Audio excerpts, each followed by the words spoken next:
হরে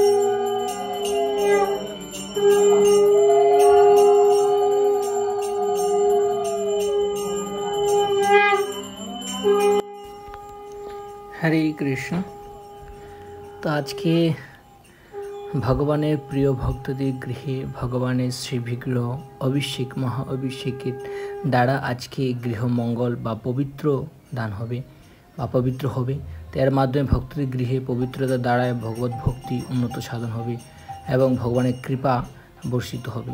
তো আজকে এই দর্শন দ্বারা আমি কিছু শ্রবণ বা মহিমা বলার চেষ্টা করব, বা সকলেই সাথে থেকে তা শ্রবণ করবেন। যেমন ভক্তদের গৃহে ভগবানের শ্রীবিগ্রহ অভিষেক করলে অনেক মহিমা উপকৃত হয়। এতে ভক্তের গৃহে ঐশ্বরিক শক্তি বা শান্তি আসে, যা ভক্তের জীবনে উন্নত করে এবং তাদের মধ্যে আধ্যাত্মিক উন্নতি ঘটায়। এই অনুষ্ঠানে ভগবানের ভক্তের গৃহে আগমন করে এবং ভক্তের ভক্তি ও ভালোবাসার প্রতি দান স্বরূপ আশীর্বাদ করেন। অভিষেক করার সময় ভক্তের গৃহে সুন্দর ও পবিত্র পরিবেশ তৈরি হয়, যেখানে ভগবান স্থায়ী রূপে উপস্থিত হন। এই অনুষ্ঠানে ভক্তের মধ্যে ভক্তি ও শ্রদ্ধা অনুভূতি বৃদ্ধি পায়, যা তাদের আধ্যাত্মিক উন্নতি ঘটায়। অভিষেকের মাধ্যমে ভক্তরা ঈশ্বরের আশীর্বাদ লাভ করে এবং তাদের জীবনে সুখ ও শান্তির সমৃদ্ধি লাভ করে। ঐশ্বরিক শক্তি ও শান্তি ভক্তের গৃহে অভিষেক করলে ঐশ্বরিক শক্তি ও শান্তি বৃদ্ধি পায়। ভক্তের আধ্যাত্মিক উন্নতি এই অনুষ্ঠানে ভক্তের মধ্যে ভক্তি, শ্রদ্ধা, অনুভূতি বৃদ্ধি পায়, যা তাদের আধ্যাত্মিক উন্নতি ঘটায়। ভগবানের ভক্তের গৃহে আগমনে অভিষেক অনুষ্ঠানে ভগবানের ভক্তের গৃহে স্ত্রীয় রূপে আগমন করেন। ভগবান আশীর্বাদ, ভগবান ভক্তের ভালোবাসার প্রতিদান স্বরূপ আশীর্বাদ করেন, সুখ শান্তি সমৃদ্ধি বৃদ্ধি লাভ করে। এই অভিষেকের মূল কিছু বিষয় আছে, যেমন জল অভিষেক, এটি সাধারণ অভিষেক যেখানে জল দিয়ে মূর্তিকে স্নান করানো হয়। দুধ অভিষেক, দুধ দিয়ে অভিষেক করলে সম্পদ ও সুখ বৃদ্ধি লাভ হয়। দই অভিষেক, দই দিয়ে অভিষেক করলে সন্তানের মঙ্গল হয়। ঘি অভিষেক, ঘি দিয়ে অভিষেক করলে রোগ মুক্তি ও বুদ্ধি লাভ হয়। মধু অভিষেক করলে, মধু দিয়ে অভিষেক করলে সুখ দুঃখের সমস্যা দূর হয়। পঞ্চামৃত অভিষেক, দুধ, দই, ঘি, মধু ও গুড় মিশ্রিয়ে অভিষেক করলে শান্তি ও সমৃদ্ধি লাভ হয়। তো সকলের মিশ্রিত হলেও ভগবানের বিশেষ যেই কৃপা লাভ হয় সেটাই হচ্ছে আমাদের মূল বিষয়, বা এই কৃপার মাধ্যমে আমরা ভগবানের ভক্তি দ্বারা ভগবত ধামে প্রাপ্ত হতে পারি বা ভগবানের প্রিয়জন হয়ে উঠতে পারি। তাই এই গৃহে আমরা সম্পূর্ণ ভগবানকে স্থাপিত করলাম, বা ভগবানের শ্রীবিগ্রহ দ্বারা ভগবান সরাসরি এখানে পূজিত অর্চনা আরম্ভ হলো। এর দ্বারা ভগবান সন্তুষ্ট হবে। আর আপনারা সকলেই জানেন আমরা এই মাতা লক্ষ্মীকে আনার জন্য অনেক প্রয়াস করি।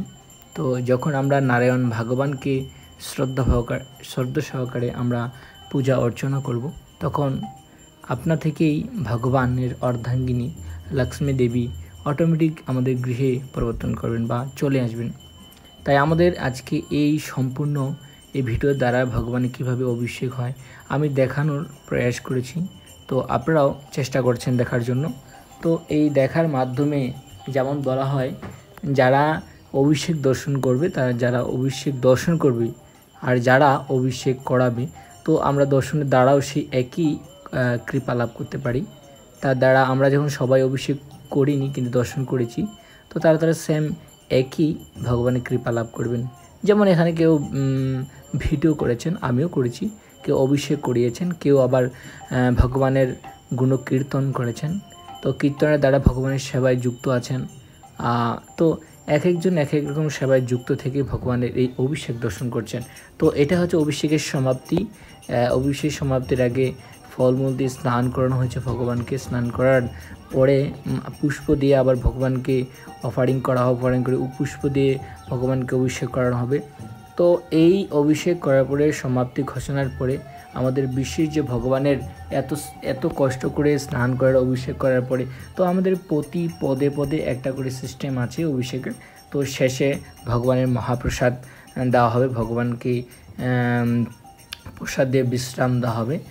প্রসাদ দেওয়ার পরে ভগবানের ভক্তদের এই ভোগ যে ভগবান যে প্রসাদ পেয়েছেন তো সেটা দর্শন দেওয়া হবে।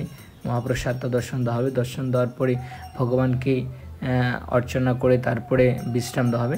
তো এখন হচ্ছে আমি বলেছি ভগবানকে পুষ্প দিয়ে অভিষেক করানো হচ্ছে।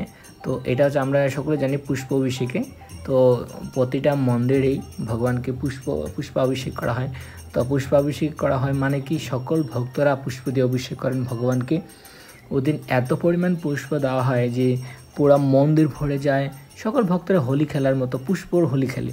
তো এটা ভগবানের, যেমন ভগবান অত্যন্ত প্রসন্ন হন, তার ভক্তরাও আনন্দ বিধান বা আনন্দ করেন, তার দ্বারা ভগবানও খুব খুশি হন।